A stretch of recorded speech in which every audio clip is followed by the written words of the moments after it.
Yeah, There's no activity. I think so. Hello, everybody. We're just getting set up. We're old. I'm going to turn the fan off. Oh, yeah. What's up with that fan?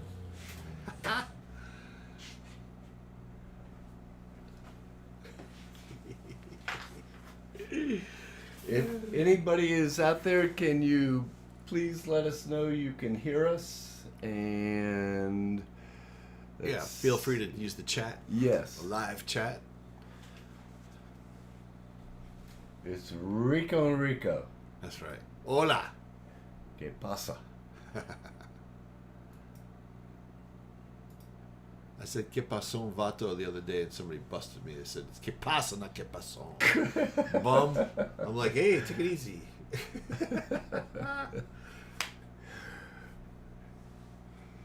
3 views. Very good. Okay. Are you able to give us a chat? Let us. Oh, here we go. There we go. It's your buddy, Rick. Can you see that? Oh, yeah, hey. He says, Oh, hey, Wayne. Rick. He says, hey, Wayne, how's it going? How goes it? Okay. Can they see? By the way, folks, if there's anybody else tuned in right now, Rick Hoppy just so happens to be a veteran in the business. So if you want to chat like something to him, feel free. This is an open forum. It certainly is. MC, welcome live chat. Remember, go to the privacy community. Learn more. Nah. What are you reading? Thank you. Right up there. Oh. Your job. You're supposed to be doing that. What a waste of time. Just Thank you for joining us, Rick. yeah. We're just gonna. Well, it's 2:00. Ding. So ding. Here's. This is going to be about. I wrote it down. Follow through, drag, and more. A lot of people have been asking. Hey, Thomas Furlano Thomas. just piped up. Hello, Thomas. He says, hey, Wayne and Mike, are you there now? Yeah, we're here now. We're here now. Can you hear us, Thomas? Let us know. Thomas, a buddy of mine from YouTube. Let us know if you can see and hear us. Yeah. Because we can't tell. Not really. Because we're not on other people's computers, so we can't tell. Yeah, but up here is where we're live chat going. Yeah, but you're going to trust that, or you're going to trust them? Rather. Okay, can you hear us? I think they can. Maybe. All right. All I'm seeing is questions like, hi, how I are know. you, and are you there? I know. Because maybe they don't hear us or see us. Oh, man. If that's happening. He says, yes, I was hoping to get where it was.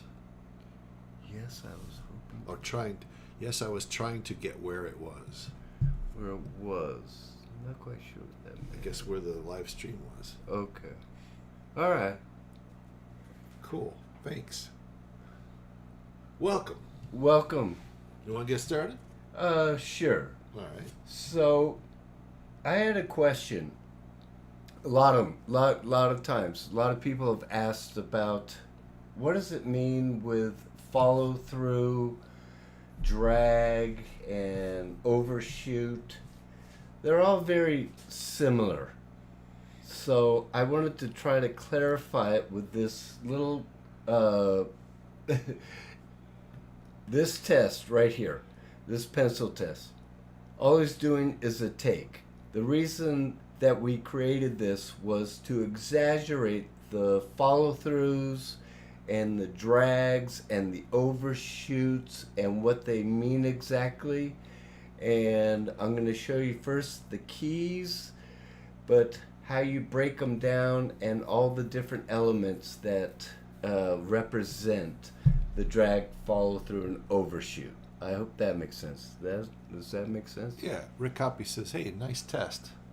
Oh, thank you, Rick.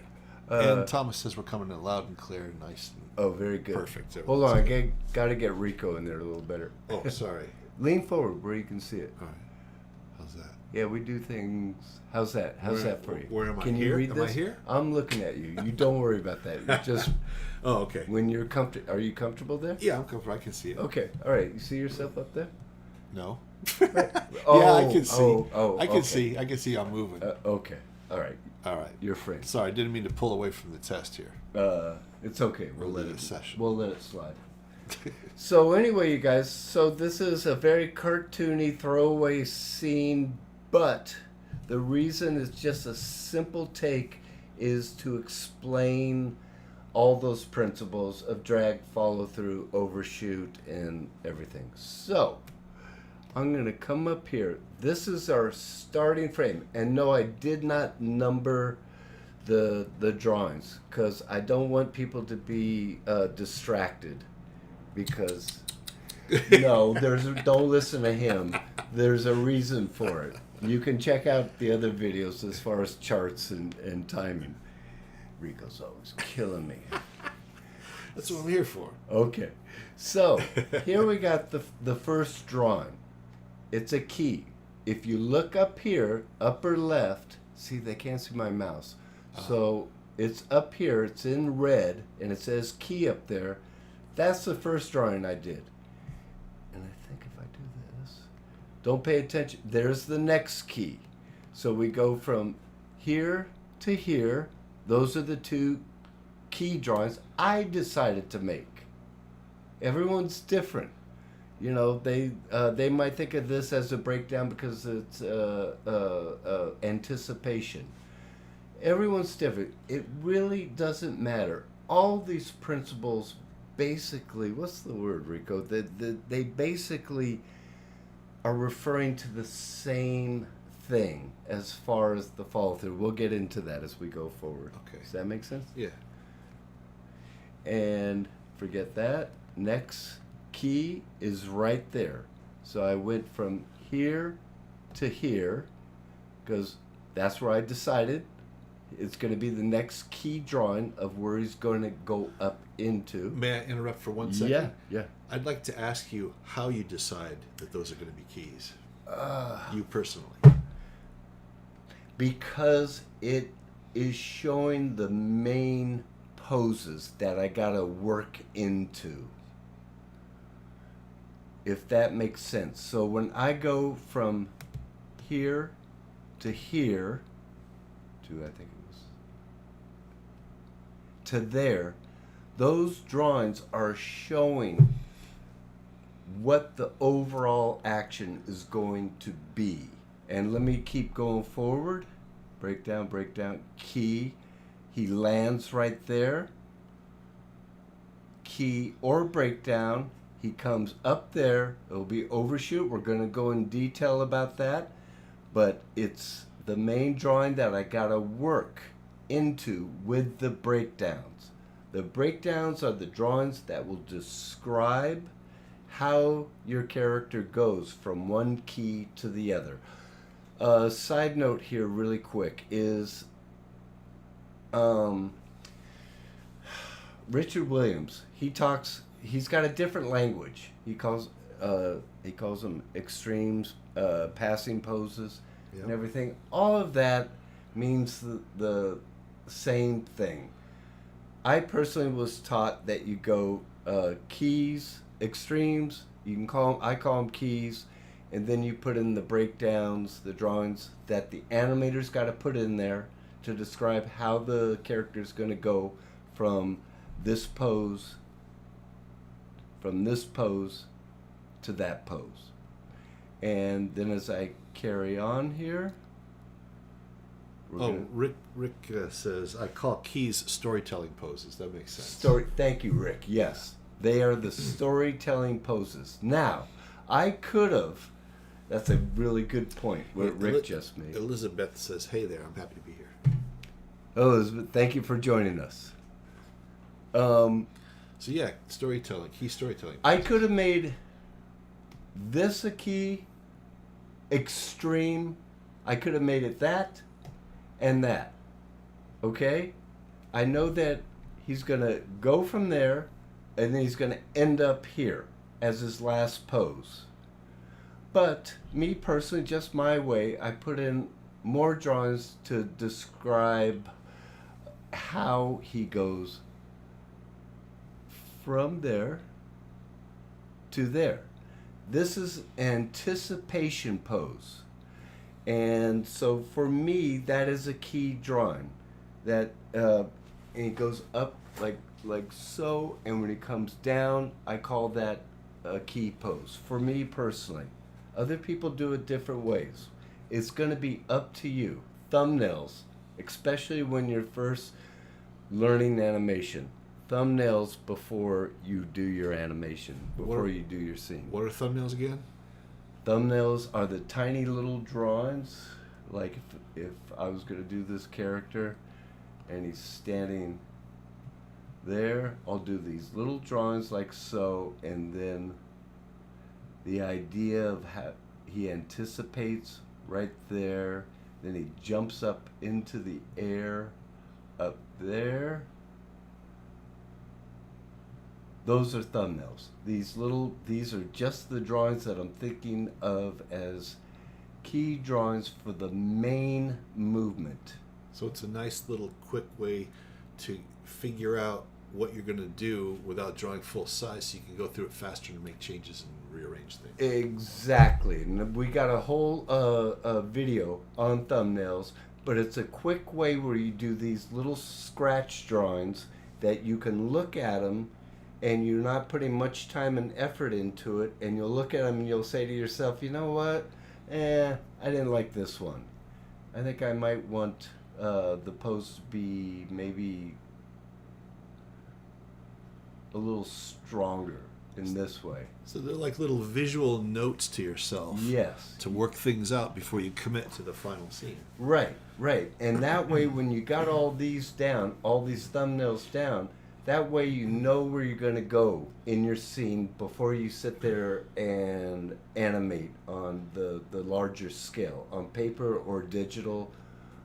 Yeah. Or go ahead. Also, another really good plus to doing that is that you're going through it once already visually, so you've got it worked out like a little script, visual script. Right. So when you go to do it again, you've already seen what it would look like there, so you can push it even further. Exactly. Because now you've got something to work with. Exactly. Very good point. Exactly. I could have actually, on this little test here, I didn't do thumbnails, but I'm saying for when you're first starting out, I do. If I'm doing a scene for a commission or something, I do thumbnails. But this is a demo. Yeah. It's a demo. Thank you, Rick. Rick says, Ollie Johnston said that to spend half your time planning and thumbnailing and the other half animating. Very wise. Very wise. Very wise. Yes. In fact, I've found every single time that I stop and do thumbnails before I animate anything, it always comes out better. It does because you're not saying, well, I think it will be this, or, it's not like if you do your thumbnails, you're not going to have any fun animating. Oh, yeah. It's just giving you a rough blueprint of where you're going to go. Yeah. And then you could push it. I could have pushed this drawing more, thinking about it now, as Mike just said. I could have made it where I'm not going to do it now, but that's the anticipation. I could have just exaggerated this pose much more so. Right, crouch him down more, stick his arms out. Yeah, where he's really bunched up, his knees are up here. Yeah. But it just matters how far you want to push everything. And the arms way up here, that could have been the anticipation pose. It just matters what the scene is calling for and how far you want to push it. If you push it cartoony, this is a cartoony scene. Mm-hmm. We agree on that? Oh, yeah. All right, cartoony, very rubbery, flexible. And so it's going to be up to you as the animator how far to push it. When you're working in a studio, it matters who the character is. If you got a more serious character, you're not going to push it as far. But if you're doing a cartoony character like this, you can push it to wherever you want. I hope that makes sense. Yeah, there's usually a certain style to each different project. There's a style of look and a style of movement. Exactly. And it's like keeping in within that universe of how they behave and how they move. Universe, that perfect word. So that is what it is. You got to put yourself in the toontown of the characters that you're working on, that universe. Okay. I think Richard Williams calls it, he's in the zone. Yes, you got to get in the zone. So let's keep going. There's that key, because he's at his highest point, and then he comes down. This is where he lands. I called it a key. because he lands there. And the last pose, right there. That's the last one. Okay, so those are the keys. But what we're talking about more in this live stream is about what is the difference of follow through and drag and overshoots. People have asked me about overshoots. And overlap. And overlap, yeah. Oh, I didn't say overlap. You're right. Thank you. So there we go. So we're going from here, and I'm going to scroll through. Here's the breakdown, going from this key to that key. I just put in one drawing. That's the breakdown right there. But because we're talking about follow through and drag, there is drag on the head. It doesn't mean I could have made it stretch, but what I mean by that, there's drag on the head as far as it being a secondary action in a sense. So it pivots. So it pivots at the neck. up like so, and it's dragging a little bit, just a little bit, but that's what I would call drag right there. And then on the hair, right there on the hair, it is dragging behind because the force of his head tilting up is dragging the hair behind. And you correct me if I'm not. Yeah, as the head rotates to tilt back, it pulls the hair back, yeah. Yes, right. So that's the drag right there. And then on the next key, the drag on the hair is going the opposite direction. So you think of it as a string on a ball, and if the ball gets thrown, it's going to drag in that arc. So this is from that shape right here, what I did with the hair, and then when it comes back that way, it's going to be pulling back. It's just physics. It whips it around the other direction. Whips it around. And then this is the anticipation pose, and you can also think of the hands. Whoa, come on. They're dragging right here, right here. Why? I'm sorry, let me turn the opacity up. The hands are dragging. This one is dragging back. This one, I didn't drag. I just popped it up into that pose right there. And then we go here, and then I show the drag is continuing on the hair, and actually right there on that hand, right there, that's drag. It's overlapping at the same time. So I'm going, so I can make this perfectly clear. I'll show you, let me turn on the onion skin. Oh, blimey. Onion skin's not working. It is overlapping right there, and so this is a drag. It's going, let me see myself here, the hands like this, and then it pops that way, and that's an overlapping action right there. And then on this, and it's a breakdown, and then on this, here's a breakdown. Note, this is not an in-between, because the different elements do not go directly in between. And what I mean by that is when it comes up here, the body is going to be in between, but the head is going to be closer. So the head is also dragging back. It's a little delayed to give it more of that whip sort of action that you want to get. And the hair, again, is dragging behind. Note, this is not... Okay, that's fine, that's fine. And then, on this one, it's a breakdown. This is a breakdown, and on this breakdown, I'm describing how I'm getting into that key right there. So all of these are breakdowns.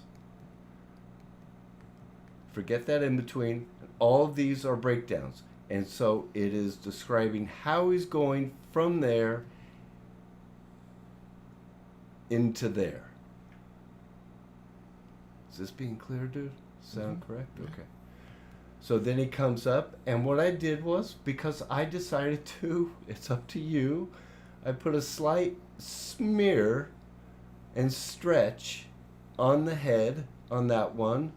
And right there you can see the hair that I'm pointing to right there is dragging. Let me go red. Or Can they see your cursor when you do that? no, that's the problem. So you got to draw something. That's why I'm there. drawing it. Yes. Or circle it or something and then undo Yes. it. So that the hair is dragging behind and the arm is following this arc right there. So you can think of that as drag also with this arm. Head is tilted. Actually, if I was going to do that again, I would have tilted it more downward. And the axis of the head is tilting and dragging as it's coming up, if they can see me. Okay.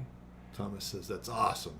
Awesome. Thank you, Thomas. And Julio just gave a peace sign, and Rick Hoppy says, nice stretch. I was going to say nice stretch, but I didn't want to interrupt you.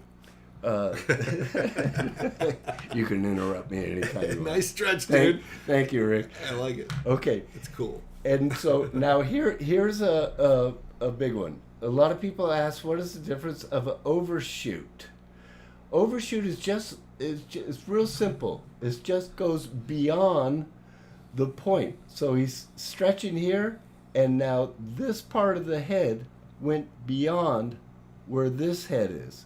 And it's just going to be up there for a frame. How many frames is that for?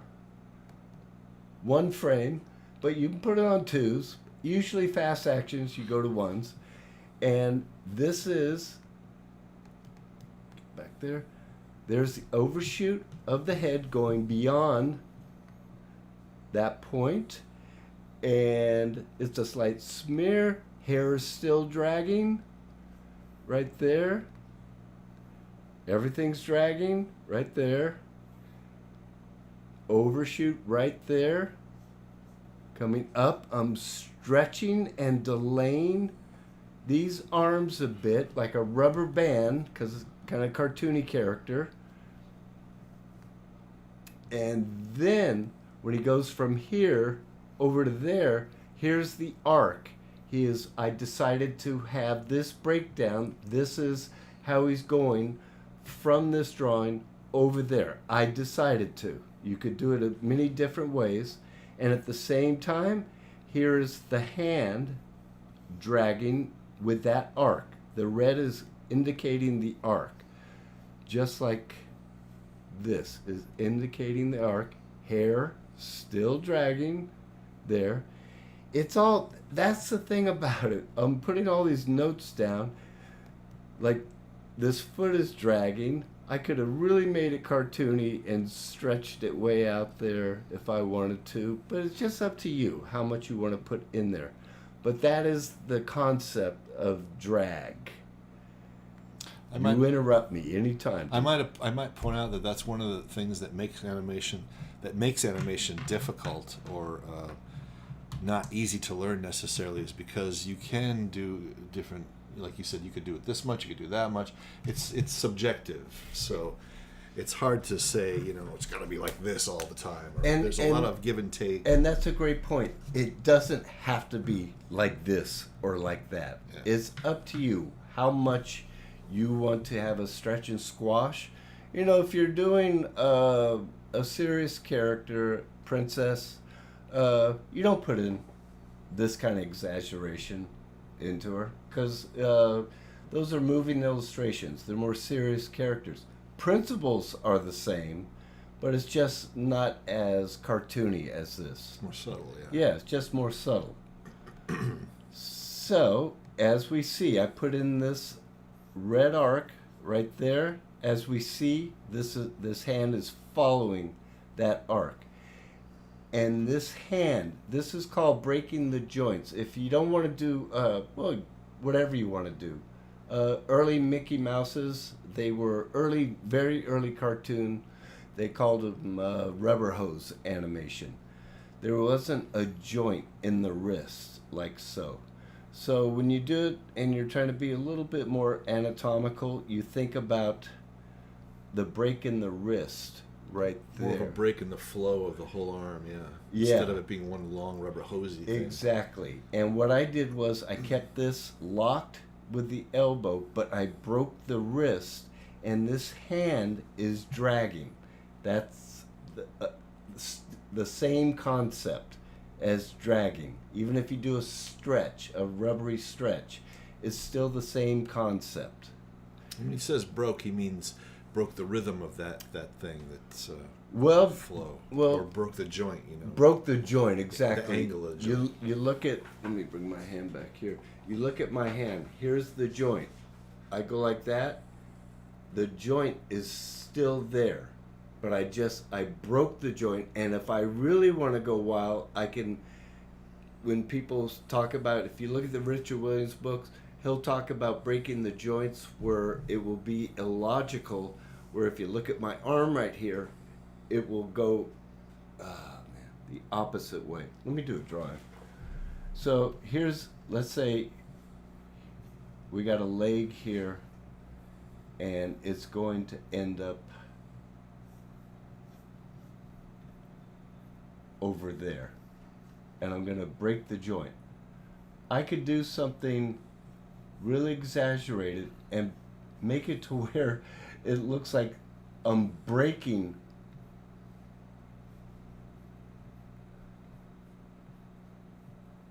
the leg where it doesn't look plausible, but it will work.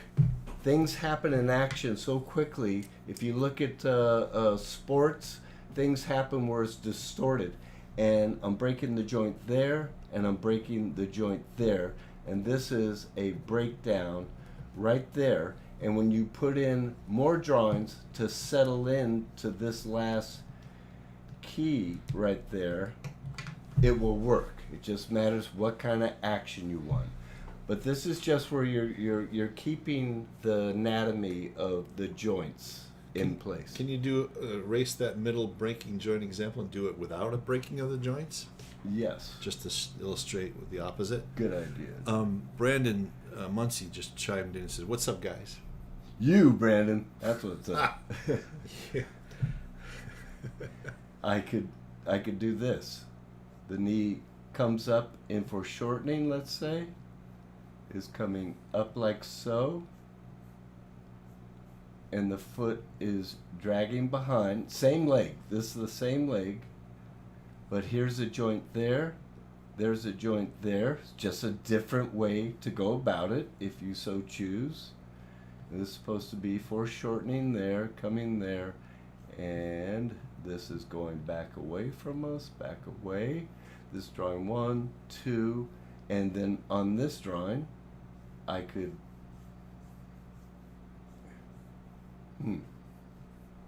come down like so, have the foot start to come down from drawing 2, which is this one, this is drawing 3,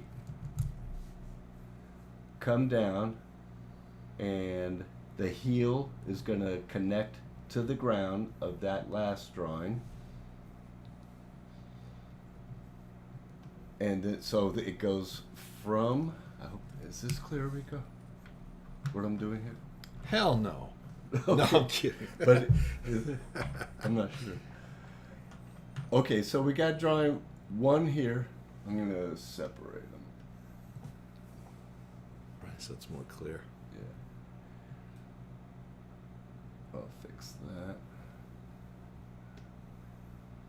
Thanks for joining us, you guys out there. I see Yes, I thank see you you. piping in on the chat here, which is nice. Feel free to harass if you want. That's part of my job. Well, it's what we both like, so. Okay, then I'm going to take this one up. Let's redo that. Take that over here, over there. And I'll just move that slightly over here just to make everything very clear. Thomas gave us a very nice compliment. He says, "You guys really got all that Walt Stanchfield in you." Yes, he is one of our heroes. He was great. We were real lucky on that one. Okay, you guys, so here we go. 4, I'm going to call this a key, a different, again, breakdown, right there, breakdown number 3. It's a different one than the first one I had done. They both will work. That's the thing I want everyone to be clear about. They both will work. You got to experiment and play around with it. But here's key number 1. This is actually key number 2. I'm being lazy. Hold on. Key number 2, right there. And this is my breakdowns describing how it went from this key there to that key right there. You could do it many different ways. It doesn't matter, just what you want to do. That is why the thumbnails are extremely good to do, especially when you're first doing it, because you can visually see your small little drawings, and you're not going to be what's it called? Trying to fumble around a dark room. You're going to turn the lights on. I just thought of another great idea why it's good to do thumbnails, because when it reads clearly really small, that means it's going to be really clear when it gets blown up. Yes, and that is the main point, actually, for me. That is the main point for thumbnails. So I know clearly where I'm going to go. Okay, so we're talking about overlap and follow through. Think of this foot right there is being dragged behind, and that leg right there is also being dragged because it broke at the joint here, right at the knee, and now it's coming down. The force of this foot is coming down to the ground, and as it's coming down, this foot right there is overlapping, is coming up like this. I can't see myself. I shouldn't do that. It's overlapping like so. So it's God, how do I describe that? Help me, Rico. Anyway, it's overlapping right there, and then it's going to snap right down into this last pose. God, I hope that makes sense. Yeah, that it does? seems clear to me. Yeah. All right. If you guys out there, if anything's not clear, and you want to ask a question about what he's covering, please feel free to type in the chat and say, I don't quite get this part of it or whatever, and then we'll elaborate on that. Because that's what we're here for. So exactly, I just want to help you guys out. That is the whole point of it. Okay, so now we'll get back to we talked about different ways you can go from one key to the other, but as you go from one key to the other, there will be a drag, follow through, and overlap. And if you don't put all that stuff in there, it's pretty stiff. Yes.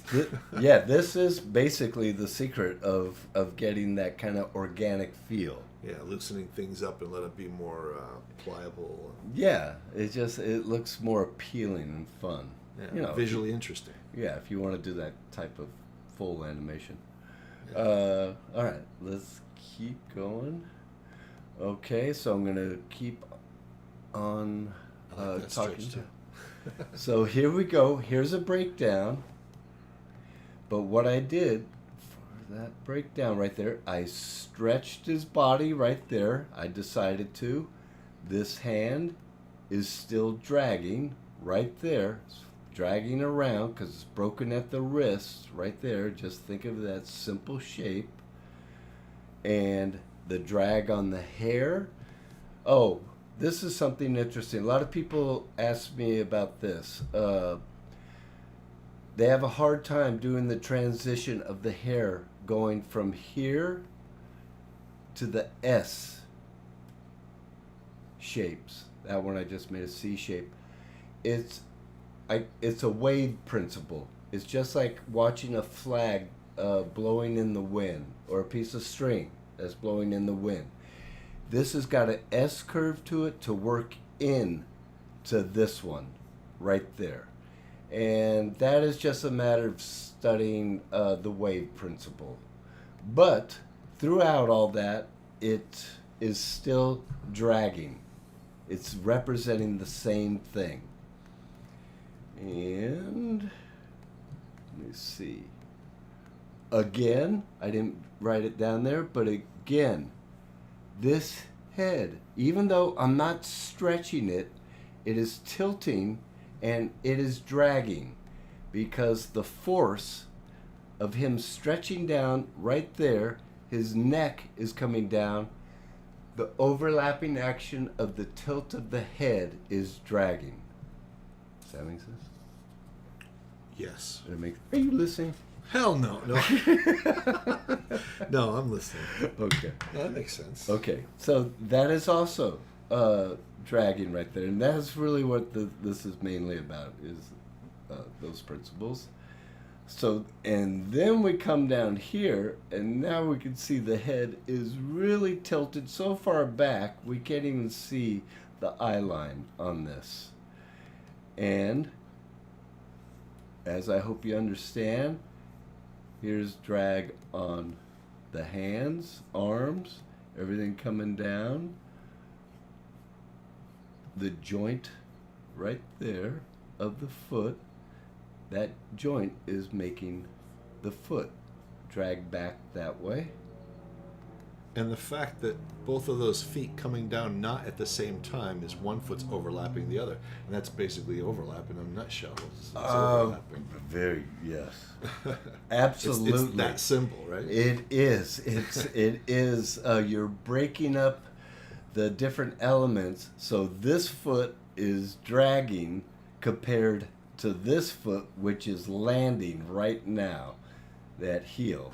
And that breaks up the timing and, again, gives it that more organic, full, natural feel. And the cool thing about that is each one of those feet are both dragging, but they're both overlapping each other. So two things are happening at once. In other words, the overlapping is happening and the drag is happening as well. It's not like they always have to be an isolated item that you're putting in there.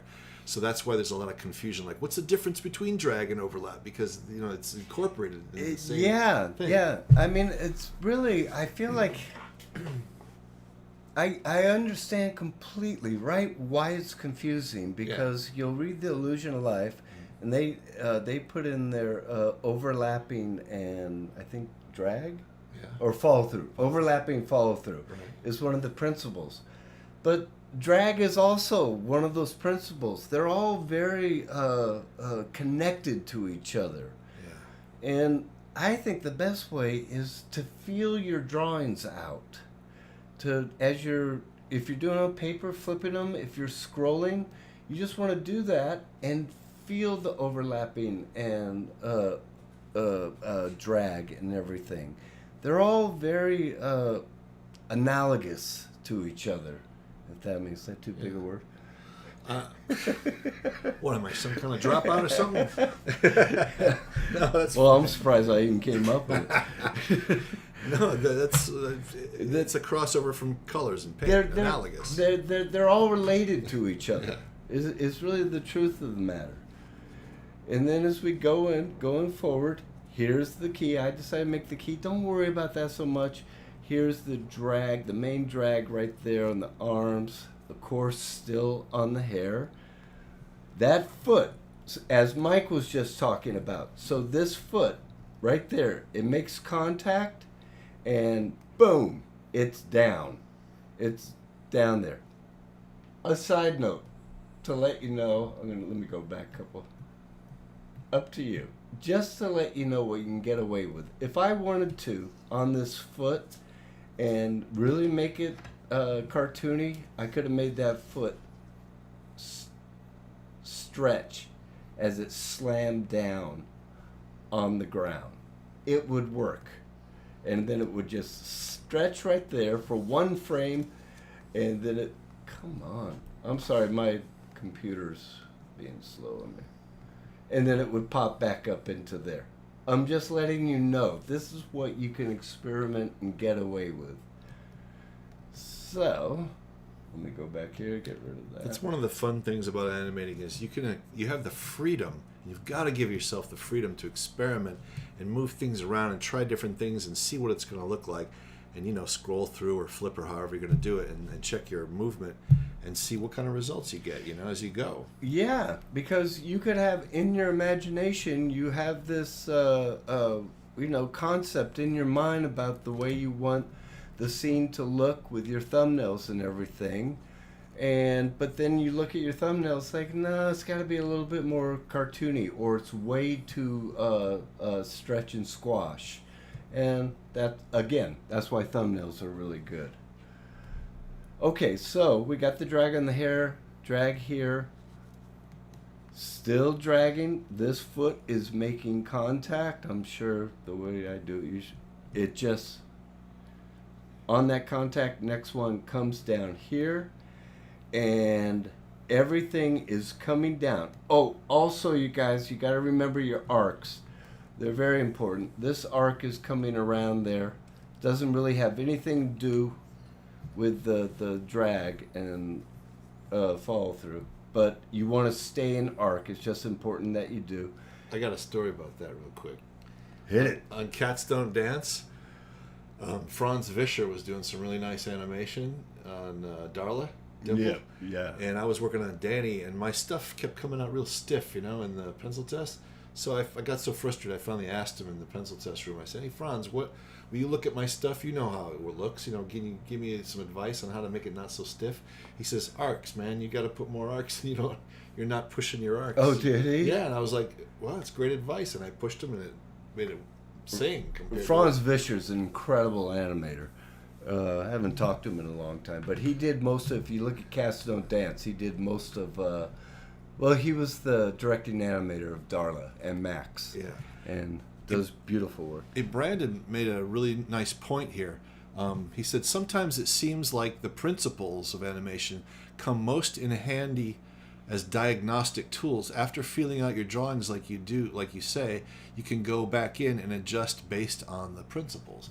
Which I think is a great idea. That is. It's like a checklist. It's true. Yes, because... Don't feel limited to those principles. That's the thing. Like, you'll do your animation, especially when you're first starting out, you do your animation, you're going to think to yourself, why doesn't it feel alive? Or, doing what I want it to do. And that full traditional style of animation. And think about those principles, and you'll say, am I putting enough drag into it? Enough follow through, overlap, overshoot, squash and stretch. Yeah, you think about them, and then it's all going to become secondary to you. But in the beginning, it's a lot to take in when you're first starting out. And also, if you're first starting out, I personally do recommend you do more loose, cartoony stuff, because I feel like you're pushing all those principles, and then after you really get to know them, it's easier to do the more serious characters. Yeah, it's like when you do things broadly, it's more obvious what's going on, and then you can always cut back and make it more and more subtle later on. Yes, exactly. Also, a side note, I want you all to one of the best videos I've ever seen on the way to approach a scene is Jimmy the Bee? Jimmy the Bee. James Baxter has one where a squirrel gets a nut falls on his head. That's all I'll tell you. Just look up James Baxter, YouTube, watch the whole thing. 3 hours. 3 hours. It's worth it. And watch that, and you'll see he doesn't sit in there and draw these beautiful drawings in the beginning. He just draws the shapes, but that is pure gold watching that. So how many times have you watched it? I probably watched it like 4 times. Still, I still watch it. It's just so inspiring. Awesome. Yes. You geek. When it comes, especially with Jimmy B. Is that what you call it? Yeah, Jimmy the Bee. Jimmy the Bee. Jimmy the Bee is one of the greatest all-time animators. Anyway, so let's get back to this. Following the arcs. Let me see. Okay, here's a good example. The way I was talking about drag on the head. On this one, right there, I did not put drag on the head. I'm thinking of this for this particular moment in the scene. That's all. I am thinking of the head is the leading force right now. So instead of me putting the eye line way down here and it's still dragging as far as the tilt, I put the eye line more correctly, as not a direct in between, but it is forcing up, so it's leading. The tilt is leading up in that direction where he's going into that pose right there. So no drag on the head there. And then on this one, it says overshoot. And all I mean by that, I could have made the head a stretch. Ooh, I don't like that. Hold on. Love that redo. I could have made that a stretch like so, keeping the volumes. And it could have been an overshoot with this if I decided to. I just didn't do it on this, but you can, where everything stretches. And that could have been, this head right there, I could have put in there. I just decided not to. But this is an overshoot. This drawing, here's why. You see there's the top of the head there. Let me go back. Here's the top of the head there. So when he comes from here, he goes past the point of this drawing. That's the overshoot. It's, if you got a hand that is going to be pointing out. I love this example. You do. Yeah, the hand point. Yeah. I love it. It's the best one, I think. It's great. So this is the hand, and then the next drawing, the hand is straight, and there's this finger stretches way out there. Goes.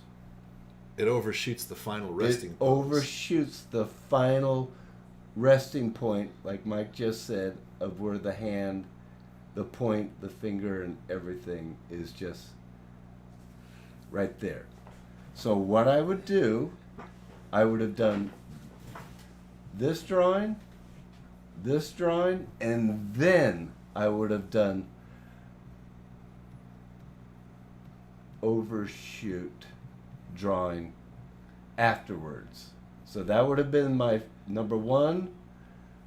Number two, as far as animating, and then I would have gone back in and put in the overshoot drawing right there, and then it just cushions right back in there. It helps a lot to do it in that order, because if you do that final one, the number two drawing that you've done, if you do that before you do the overshoot, that gives you a guide to see where you're going to go to. Exactly. So you know how much to overshoot it or exaggerate it. Yeah, exactly. And you can do this also straight ahead. You know, some animators do it straight ahead, but you got to be aware of it. Like Mike just said, stretching everything really far out here. Let's say it's a distorted drawing, but I'm using this drawing as a guide when I went from this one to that one to make sure that it works back into it.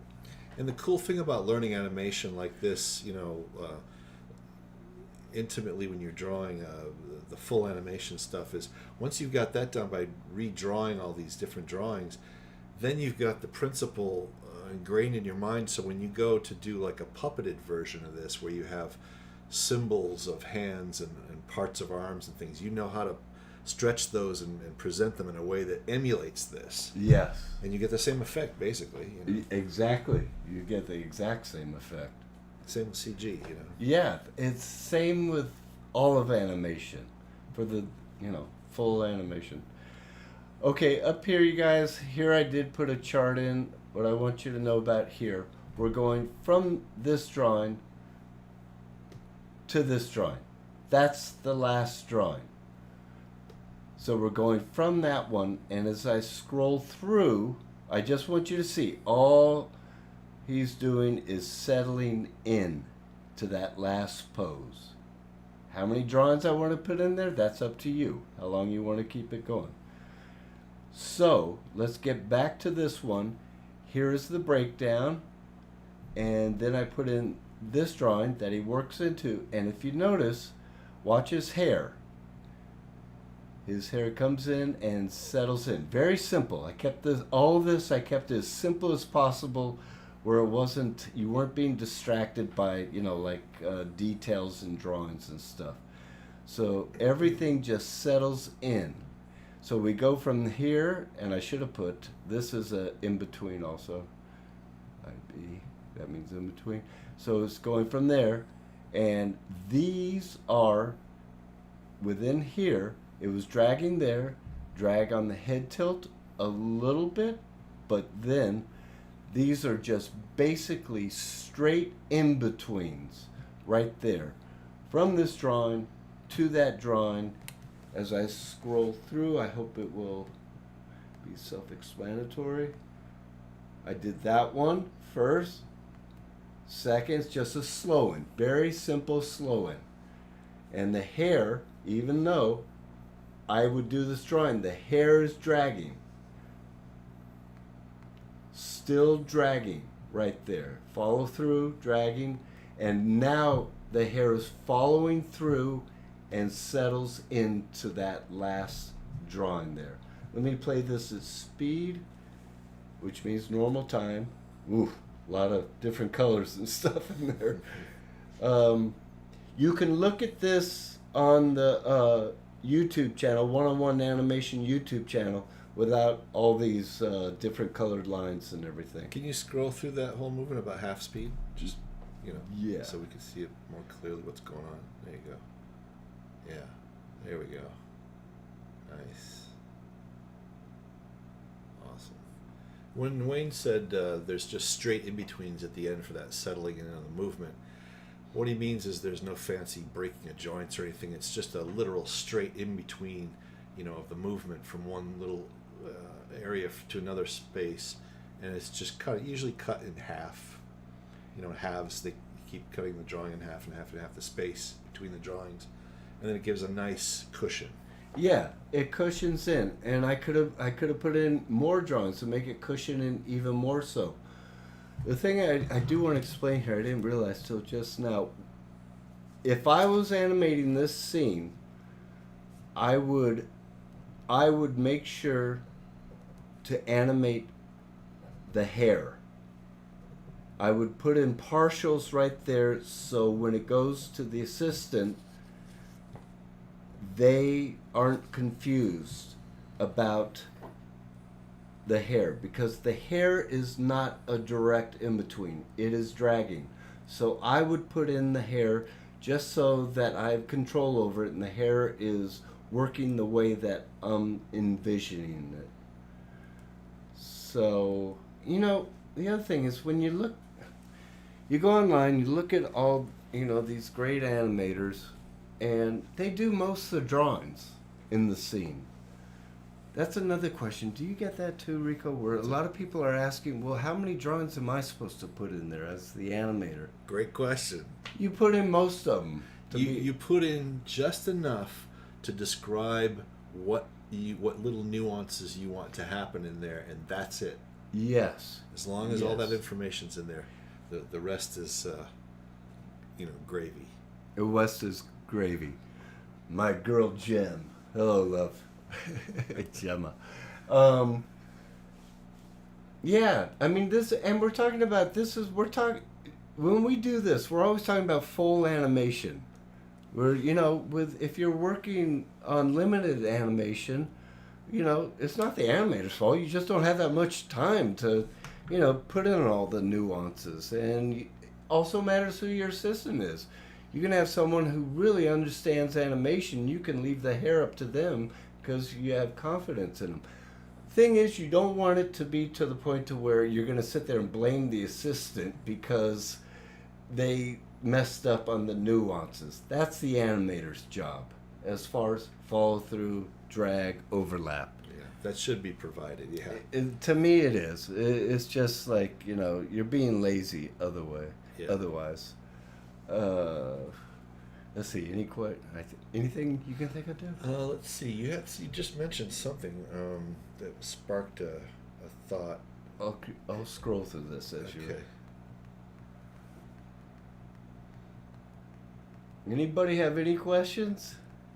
Yeah, feel free to pipe up if you guys have anything that's a burning question or anything on your mind that isn't quite clear or is confusing or whatever.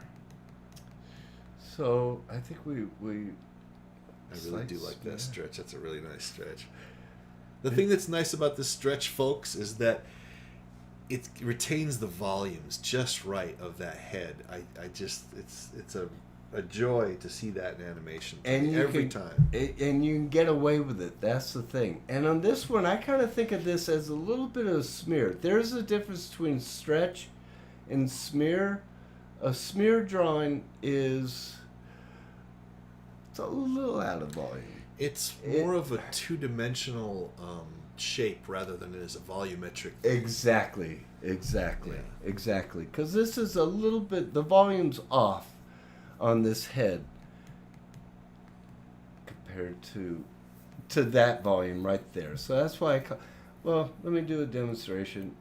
You got a head there, head here, looking that way, ends up looking that way. A smear, a real smear. Look at read their Goldberg book. Read all the books. A smear is where it's almost what you'd call a cheat drawing. It's like the nose. That's a nose, right? Let me do that in a different color. The reason why it's called a smear also helps shed light on what it is. Back in the day, when they used paint on celluloid sheets to color the characters, they used to, it's like they smear the paint. It looks like it's being smeared across. That's why they labeled it a smear, because it looks like they just wipe it over. You know, it's like a big wipe of color. Right, it is. So if you look at this first drawing right there, and then you look at this is the smear drawing. The volumes are completely distorted. And then it just ends up right there. So that's what a smear is, more so. Now, if you're doing this, with keeping the volumes contained,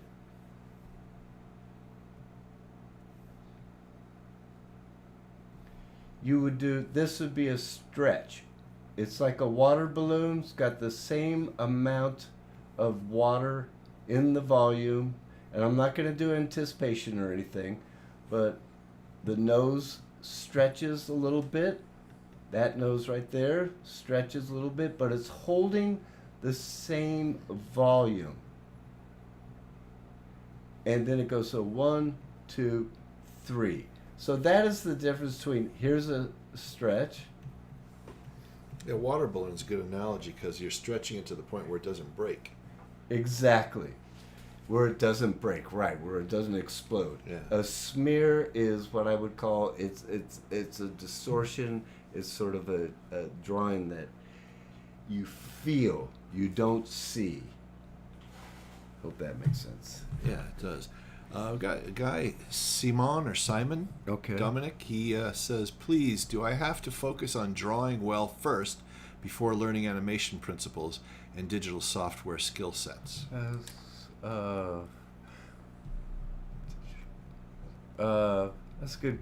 That's a great question. I don't know. That can be can be debated. A lot of people will say you have to learn how to draw before you animate because that's your tool to draw with, or to animate with. I'm sorry. I mean, if you're going to do hand drawn, obviously. Yeah, if you're going to do hand drawn, if you're doing CG, that's a whole different story. Yeah, but me personally, I think that you don't have to learn how to be a master draftsman before you can dive into learning animation, because they're totally different endeavors. In other words, you can take a stick figure, which is not a lot of drawing in that, it's just a little squiggle, and you can animate that and start learning the principles by moving that stuff around. You don't have to learn how to draw first, and you can still learn the principles that way. You absolutely can, because one of the greatest Warner Brother animators, Ken Harris, supposedly, now I haven't seen his drawings, but Watch what you say. No. Well, he's not going to sue me. I don't think he's around anymore. No, he's passed away. But I'll beat you up if you slander his name. Supposedly, his drawing skill. Well, I think when did he start animating? It's like 40 or In something. his 40s, yeah. Yeah. He was a used car salesman basically before And this that. he's incredible. He's the guy that taught Richard Williams. You know, He's a master. he's incredible. But his drawing abilities wasn't. He wasn't a master draftsman. But man, could he animate? He just so. I think the more you draw, I would recommend draw the figure animals. Just keep drawing, and it will make it easier for you. I will say that. I think the better you can draw, it makes it easier for you. But I've seen animation. Well, it opens up a lot of more possibilities for you because the more you can draw anything, the more you can animate anything you want because you've got the draftsmanship skills to do Right. it. So, yeah. You got the knowledge, but is it absolutely necessary? No. I've seen people do. I've seen drawings like this. I have no idea. When I see the single drawing, I have no idea what that is. But when you have the stack of the animator's drawings and you flip it, it's beautiful. It comes to life. Now, when you go back in, you got to tie them down, put them on model and everything. That is where drawing will help you because it will just make it easier. It will just become more second nature to you because you've done so much drawing. So draw a lot, but animation and drawing, you can think of them separately. Yeah, Brandon makes an interesting point here. He says, I do love great draftsmanship, but I also love Don Hertzfeld's work, which is stick figures with the balloon, getting the kid with the balloon. Oh, yeah. Yeah. Yeah. And Thomas says, if you do a dancing character, wouldn't you let the music be the lead to the movement and imagine the movements from there? Yeah, absolutely. Yes, absolutely. Yes. Films I've seen, I did a film once and it was to some music and it was the music that inspired the film. And I figured out the poses after listening to the music. So that's definitely... Yeah. Here's a really good question. They're all good, but this really stands out to me. From Art by Shay 758 asks, when you were a younger artist, did you ever psych yourself out of trying to animate because the task just seemed daunting or you felt not good enough? I still do that. What's his name? Art by Shay? Art by Shay? Yeah. Man, it's just normal. I wouldn't psych myself out. Did you psych yourself out on anything? Heck yeah, I did. But when you were forced to do the scene, you had to do it. I mean, well, he's talking about, I don't know if it's he or she, but they're talking about early on when you were a younger artist. Like, for example, like when I first went to the Brandeis Art Institute, the school that Wayne and I went to. That's where we met. Yeah. I had an assignment that I was doing, and I wanted to do a bunch of, I wanted to do a long scene with a bunch of business in it, things happening. Right. And I found that I could just animate one thing, one movement, and that was it. And my brain just could not visualize to go any further. It was like I hit a brick wall, and I was freaking out. Oh, that's a good point. Right. I just wasn't capable of going any further. I don't know why, but I couldn't until later on, little by little, I was able to start to visualize things better and be able to move forward. Yes. And so psych yourself out, yes. You would, it'd be very frustrating. I know exactly what he means. But the thing is, because you got the internet and you got so much material out there, study an animator or the type of action that you're having a hard time with. Go frame by frame. It's all right. You're not cheating. You're learning. So just copy what they do with the shapes. But yes, in the beginning, also, this is why we both recommend when you're first starting out to work loose. Right? Yeah, don't tighten up and get clean right away. Yeah.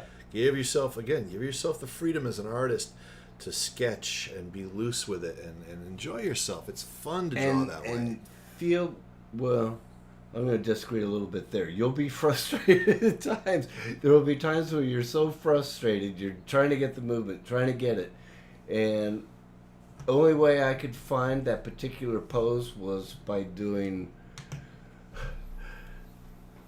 this. It's like, oh, should the arm be up there? Oh man, but I gotta have that down there. And I'd be going, and I would do it until it worked, and it'd be frustrating, but I believe that is part of the process of learning and getting that drawing out of you, and then the next time it comes around, understand That's why I recommend James Baxter watch that video, because you'll see. This guy can draw. He is top-notch animator. Oh, gorgeous. And you'll see him doing drawings like this. Not even sure what it is. He'll do that. Something down there. Just watch it. And this is his way of approach. I'm not saying draw like him or draw like Mike and I. Whatever your natural way of drawing. But know that if you're making the effort to do it, being frustrated about it, that's normal. Just keep going with it and get rougher and looser. Try to get the feeling and the emotion of what you're trying to convey. You can always go back into the drawing and start to tie it down. I was really long-winded on that one. I think, years ago I was teaching one class, and I told the class that one of the secrets of animation is, and it's not really written in any book, is to have fun with it. Relax and just have fun with it. That's why you're getting into it, because it's a cool art form and it's a blast to do this stuff. It really is fun. And if you take it too seriously, you get really frustrated and you burn out and all this stuff. And you'll quit. Yeah, and you just might give up easier that Right. way. But if you just relax, have fun with it, and enjoy it. Don't put too much pressure on yourself. Especially in the beginning. Yeah. Especially in the beginning. That's why I work loose. And yeah, do your thumbnails. It will just it's a different universe if you have an idea where you're gonna go. Hey, David Nethery just popped in here. Hello, buddy. He's got a good. He's responding to. I believe it's Thomas's comment there, which is cool. What does he say there? They're talking about how Ken Harris's method helped Eric Goldberg go faster in his animation. Get it done faster. And Dave is mentioning that it's mentioned in the character animation crash course, which you have right over there. Yes, that. I'm going to show the book. I keep these two books. Where am I? I keep this book out all the time. Eric Goldberg. I love this book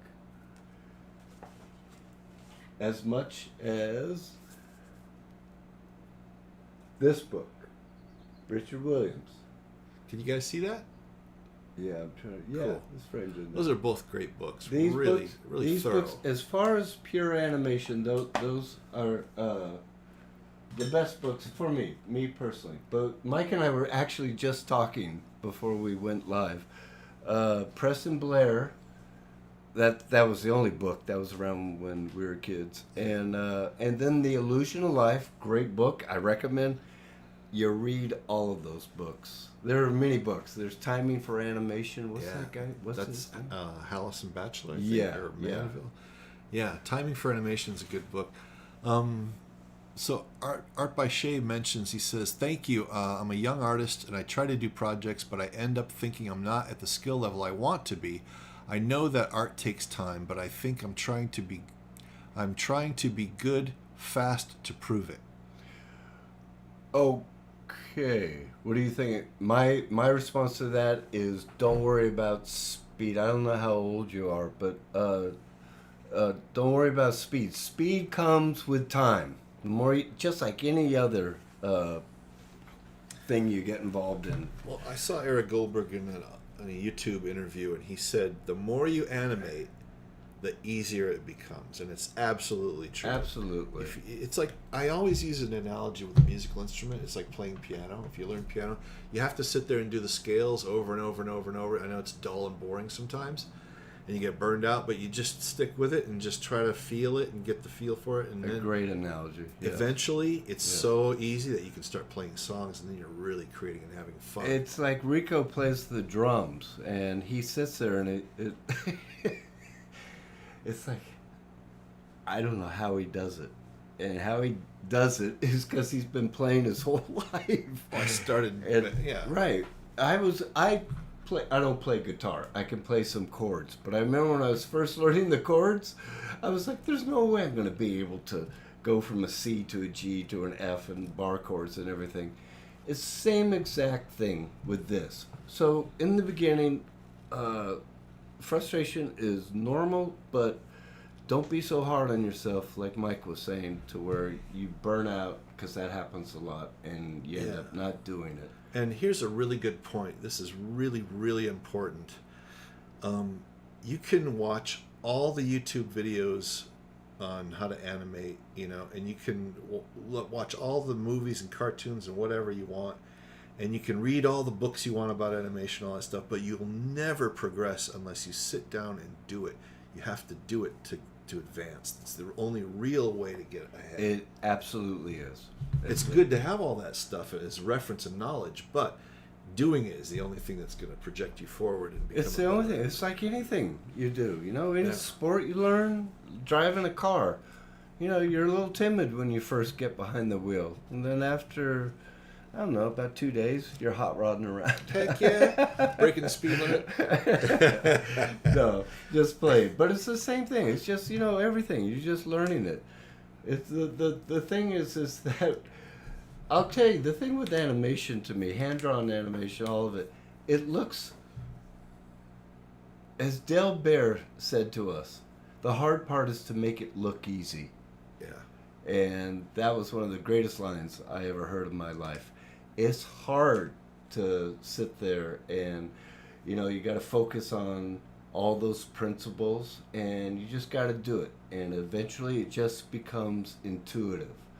And then if something is off on your scene, like I said before, think about those principles and say, okay, this section isn't working. What? Oh, I didn't put in a drag, or I didn't follow through there. You just think about it, and you just continue on with it. And do short scenes, I recommend in the beginning.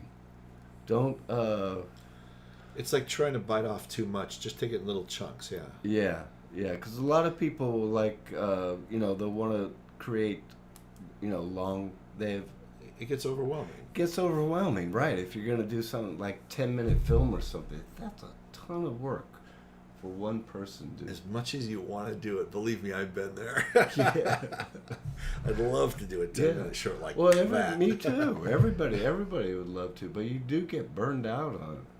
It's a lot of work. You did a film that was 1 minute long, right? 1 minute long, and it took me 9 months to do this thing. All by himself. Yeah, it was hell. Well, it looks great. Any other questions? Let's see. Just comments mostly. Okay. I should really give a shout out, for everybody that's tuning in. In the chat, you'll notice that there's Rick Hoppy and David Nethery. Those are both industry veterans. Those guys have been around forever. So, if you have any questions in the chat, you want to hit those guys up as well, or check out their websites and blogs and stuff. They're just being pals and joining in with us. Yeah, they know everything we're talking about. Yeah, they know all this stuff already. They're just here for moral support and just having fun. They don't need to know all this stuff, but yeah, just letting you guys know. I got to give a shout out or give them some props. Absolutely. Yeah. Another thing. A lot of people. I used to use TV Paint. Rico knows Rough Animator better, so and I know Rough Animator, so nothing against TV Paint, but we use Rough Animator now for the demos. Yeah, it's because it's a real straightforward, really super basic tool, simple program to illustrate stuff with. and it just it doesn't take very long to get used to how to use it and stuff. So it's Yeah. really easy to. And we're not sitting here. We don't know. It's cheap. That's a really good thing. Yeah, that too. And we're not promoting it. I've never met it's a one-man operation, Yeah, but he created it. just so you know, and it isn't in the software that's going to make your animation better That's or true. worse. Yeah. It's doing it like Mike said. Yeah, animation was done as drawings on paper for so many decades, and there was no software, so that doesn't make the difference of whether you're going to become good or not. It's your ability in practicing. Yeah, just practicing. Yeah. I got to tell you, to me, this digital software, whichever one you're using, you get used to. I love it, me personally. Oh, me too. I use it a lot. Because I can just hit a button after I rough everything out instead of having to put it down there. But if you like paper, I'm not putting that down. I still, even though I use Rough Animator a lot on the iPad, I still love to just do it on paper. There's so much more, I don't know, it's a tactile thing. You have this immediacy of, it's not on a slippery surface for one thing. He's much more sensitive than I. Rick says he likes the look of the pencil tool in Rough Animator. I totally agree. Yes, they've improved it. I gotta tell you, Rick, they've given you more options here, and the thing that is what I did like about Rough Animator was, and I still, actually, Rough Animator, I had glitches in it. I just got tired of it, and I know my buddy David. I know you told me you would help me out on it, but I just decided to go with this. But they've improved the brushes on Rough Animator. So you just need to go in there and, play around with the settings and get it to where you want. But it feels better than it did 2 years ago. Wow, I have to update mine because mine's a little behind. Yeah, I don't have that new brush stuff yet. He's definitely improved it, especially for the desktop version. Nice. Yeah. Yeah, there's an iPad version and a desktop version, just to let you guys know that's Yeah. something especially if you're just starting out and learning. Oh man, it's a great tool to just fly through stuff. Absolutely. Or you can Procreate. A friend of mine, Richard, he uses Procreate. I've done one scene on that. It just doesn't give you the timeline and everything quite. This a little bit more like old school up here. But Procreate, which we all know has a great brushes in there too. By the way, Mohir says hello from Atlanta. I don't know how to pronounce that. Oh, Mohir? Mohir. Okay. Look up. Hello. Thanks for chiming in. Yeah. Dave Nethery says the screen protector, Paper-like is what it's called, for iPad, makes it feel pretty nice, not as slick. Oh, I gotta check that out. Oh, it does. Oh, you got it? I did. You've been holding on to me? No, I told you 2 years ago about Oh, you it. told me 2 years ago. Oh, like I forgot. Yeah, he did forget. The thing was, when I first got onto the Cintiq or iPad, I was like, oh, this sucks, man. It's like drawing on a mirror. On ice, And then I got so used to it, I tried it. I did tell you, Betty. And then I got so used to it. But Dave's right. It does feel like paper if you want that sort of feel. And he says another really good animation app for the iPad is Calipeg. David actually told me about that, and I went on there, but I'm too lazy to try to learn a new app. But from what I hear, is this right, David, that Calipeg is similar to TV Paint, but for iPad? Am I correct on that one? Oh, let's see what he says. He says, look it up on YouTube. There's lots of tutorials, if anybody's wondering, so that's cool to know. Maybe I'll switch, but that means you gotta learn Well, it. I'll stick with it whenever I want. Well, no, but if we come... Art by Shay says, this is my last question. Are there some animator colleagues that you cannot go to because they're too critical of your work? Ooh, very interesting. Yeah, Mike. I'll shoot him down in Rico. flames. Every time I do it, I'm terrified. I don't even want to show him the scene. That's a really good question. Let me think about that for a second. Are there some I'd say- animator colleagues that you cannot go to because they're too critical of your work? I would say that's more of a trust issue. If you got someone, I don't know if I want to touch that one. I don't have any because I don't have any friends except for Rico. So no, I don't think so. Most people are helpful. Some people, I will say, you're not sure where they're coming from.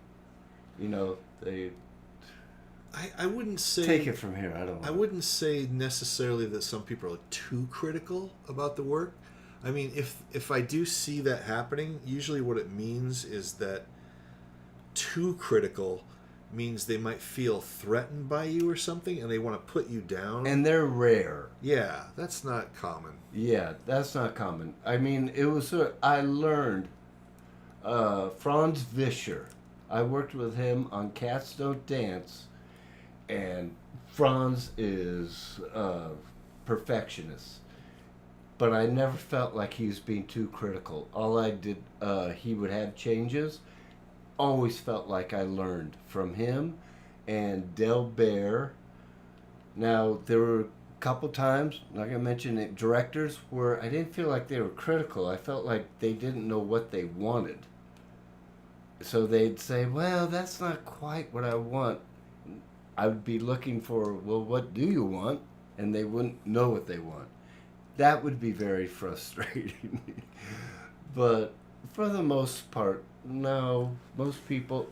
But do remember, someone will have a different take. Here, I have a quick story. I want Yeah, go for it. When I first was in the studio, I would show my scene to a friend of mine here. That friend, animator, would say, "Oh, I would do this, do that," and I would think, "Oh, okay." And then I would change it to that. But then I'd show it to my directing animator. No, I don't want you to do that. Oh, God. And then I'd change it to what they wanted more. And then I'd show it to someone else. They'd say, I do the main thing you want to do is to show it to the director or your supervising animator, because those are the people that you got to please. Everyone will approach a scene differently. This is really important. And they'll have a different sensibility. If you take too many different opinions, you're just going to, and I know this for a fact, you're going to be really frustrated, not sure, your confidence goes down.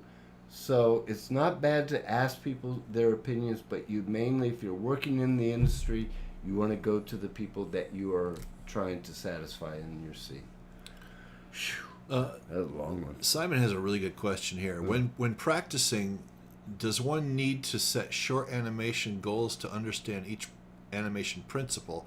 And how did you go about if practicing the principle when you started? Please share your experience of how you learned these principles. That is a good question. Yeah.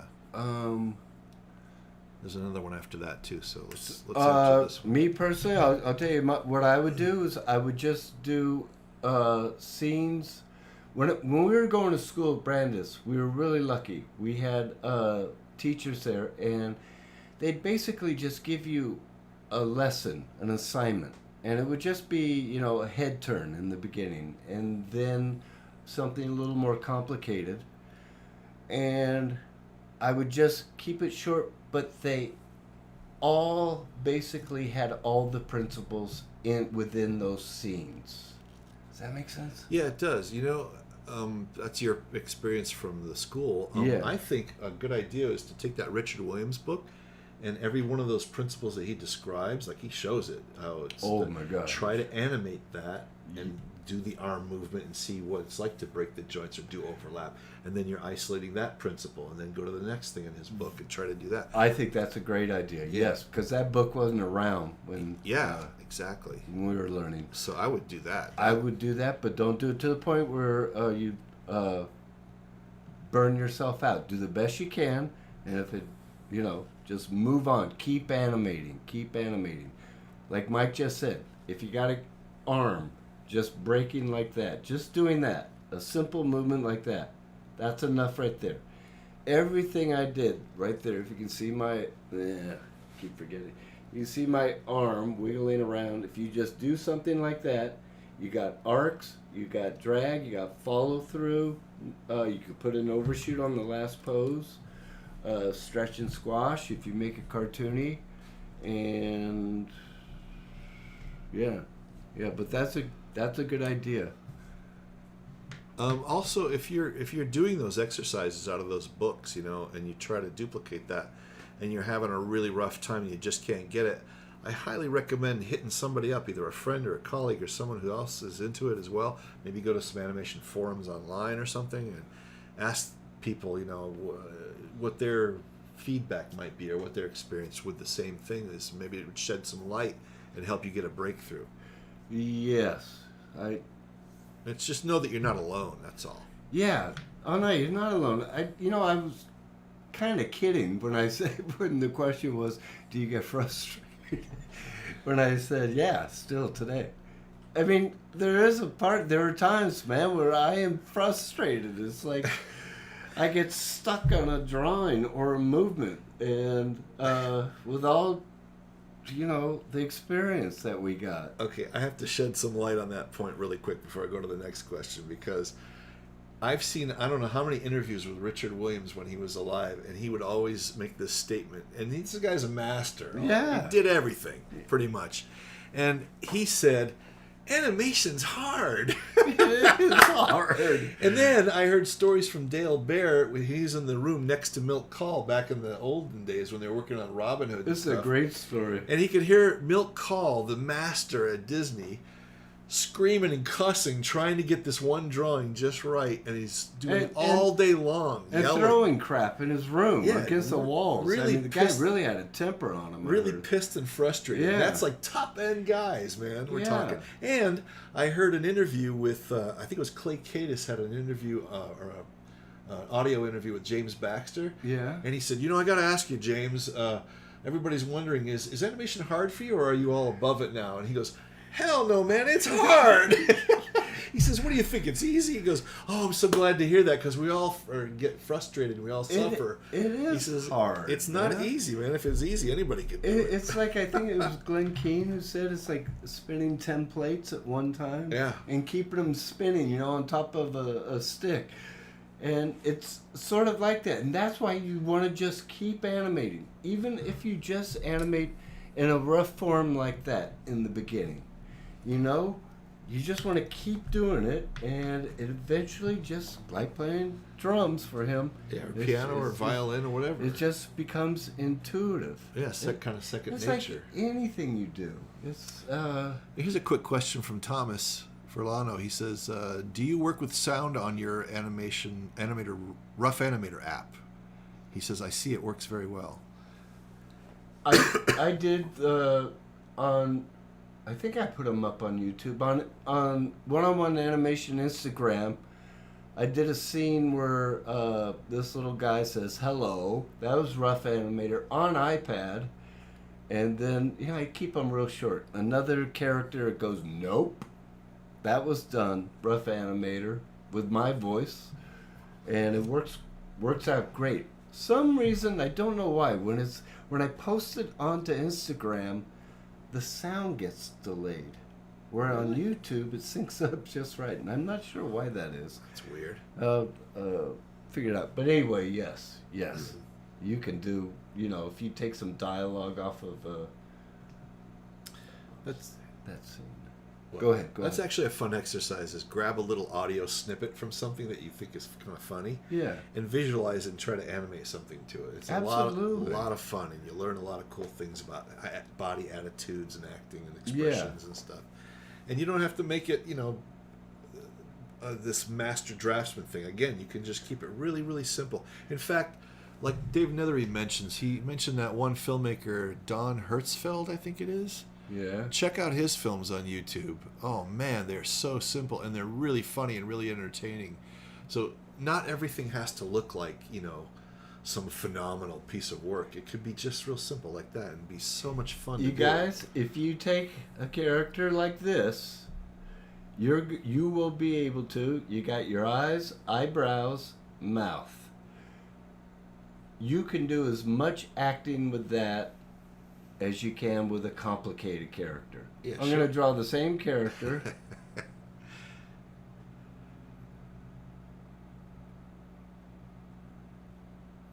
Also, Thomas says he heard that you can do audio in Rough Animator for longer than 10 seconds. Probably. I've never tried that.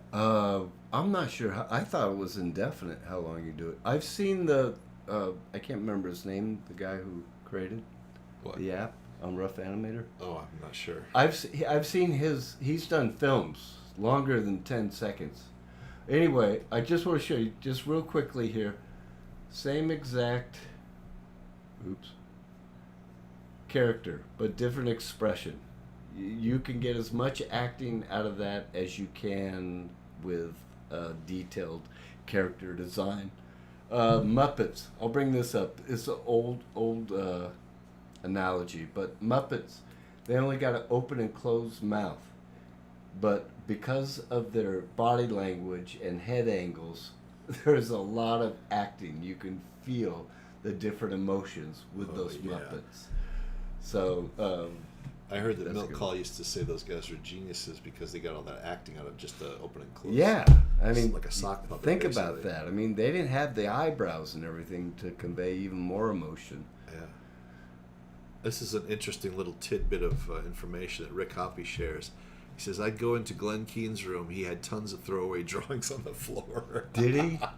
Thanks, Rick. I like hearing that. And also watch, you guys, I'm sure you all know him. I recommend you go to Aaron Blaze's YouTube channel. The guy he's a top-notch animator, and you get to see his way that he works. But, you're going to get information in there, and he puts them up there, not the lessons. I know you got to pay for the lessons, but he also puts up free stuff. Oh, David Nethery says it's Jacob Kafka who created Rough Animator. Yes, Jacob Kafka.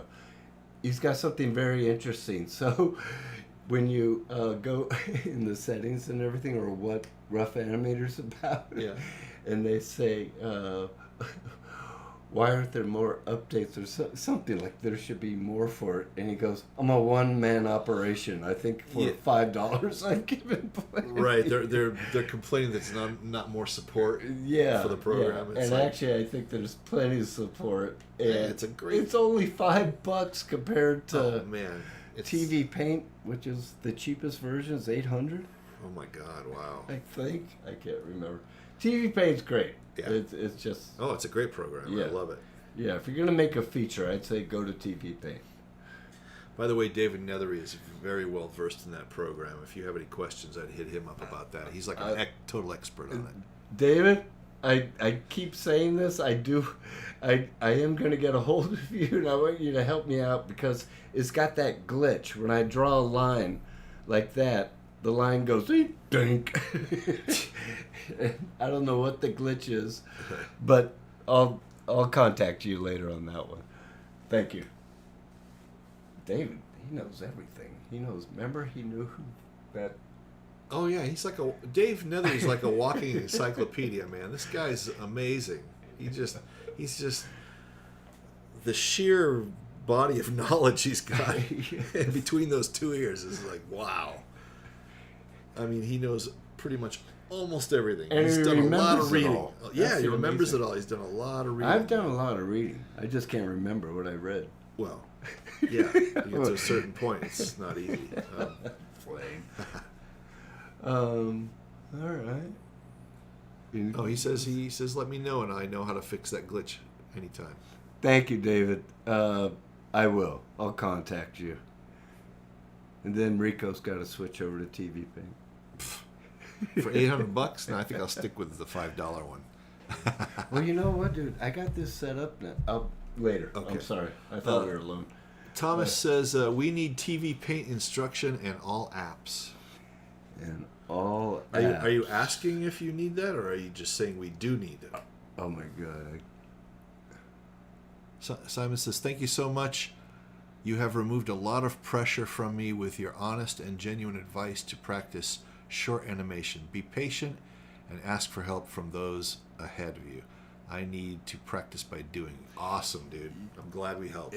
Exactly, Simon. And just do that. Don't get so frustrated where you're, hitting the paper, breaking pencils. I have to be honest. When I was learning the drums when I was a kid, Yes.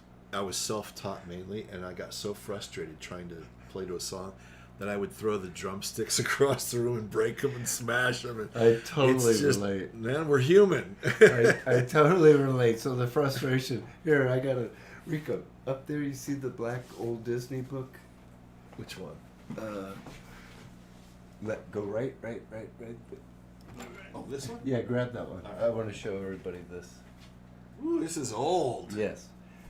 I got this book. When I think on my 12th birthday, my parents got this for me.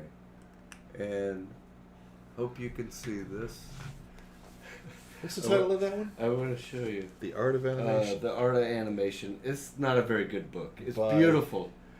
Bob Thomas. Bob Thomas, yes. It's beautiful. It's really a book to promote Sleeping Beauty.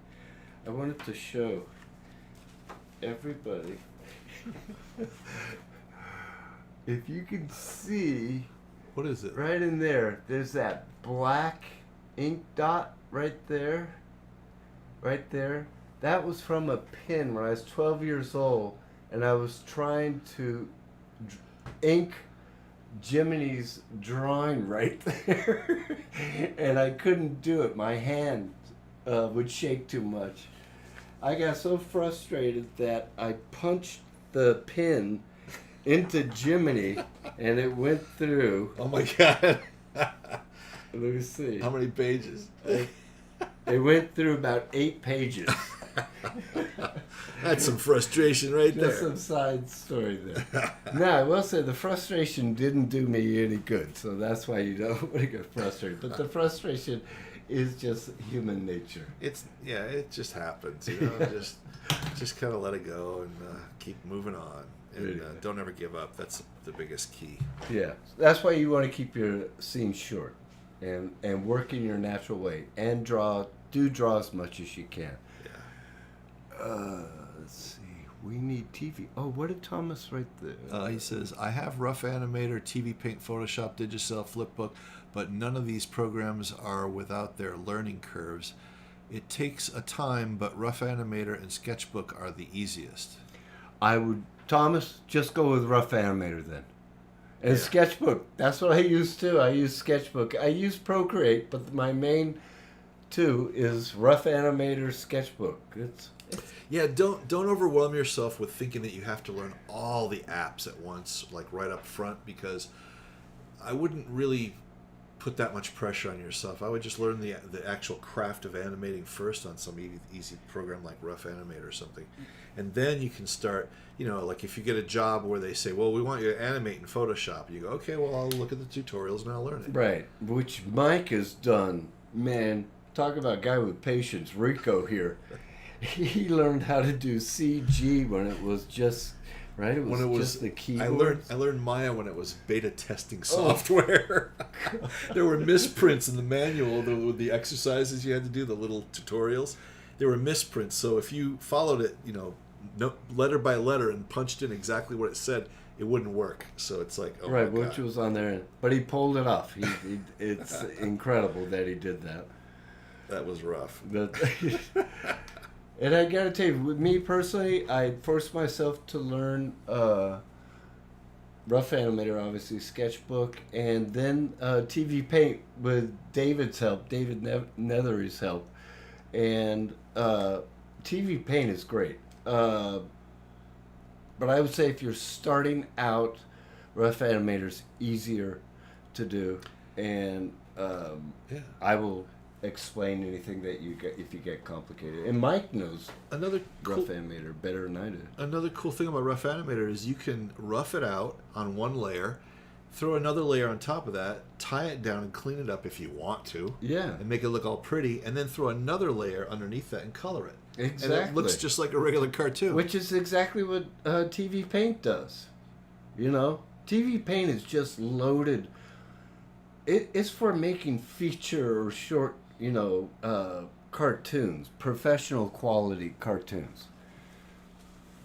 And all I do is animate, so you don't need all that, but it is a nice drawing tool if it doesn't have glitches. Thomas says, Rico Mike has to teach us all that stuff too. Just don't go like Roadrunner. Beep beep.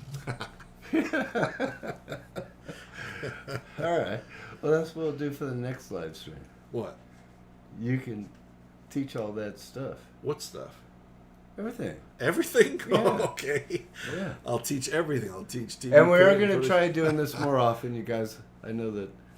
David Nethery said he had to step out. What did he miss? We'll see. Where did he last chime in?